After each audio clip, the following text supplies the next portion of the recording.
اینم خوشگلای توراهی حناخان، مجموعه سری فصل 7. 7 عدد. زغالی کجا میری؟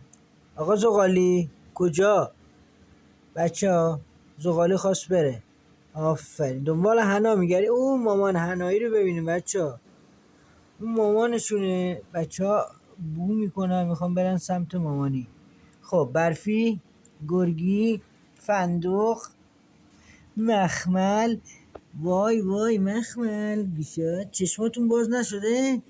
من تازه داره چشاشون باز میشه. نگاه آروم آروم. 1 هفته تا 10 روز معمولا طول میکشه چشماشون باز شده. نگاه بعضی یه چششون باز شده.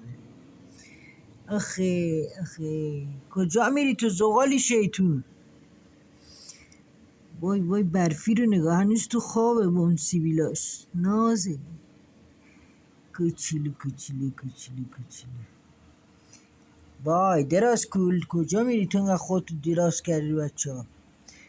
ببین زغالی بیا اینور. زغالی آفرین پسر، بیا اینور بیا اینور اینور. آفرین بودو بودو بودو.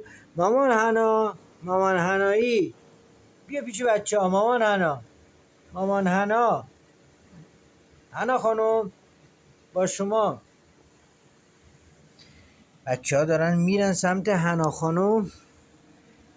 حنا بچه ها میخوام بریم سمت حنا. آخه یکم اینجاست.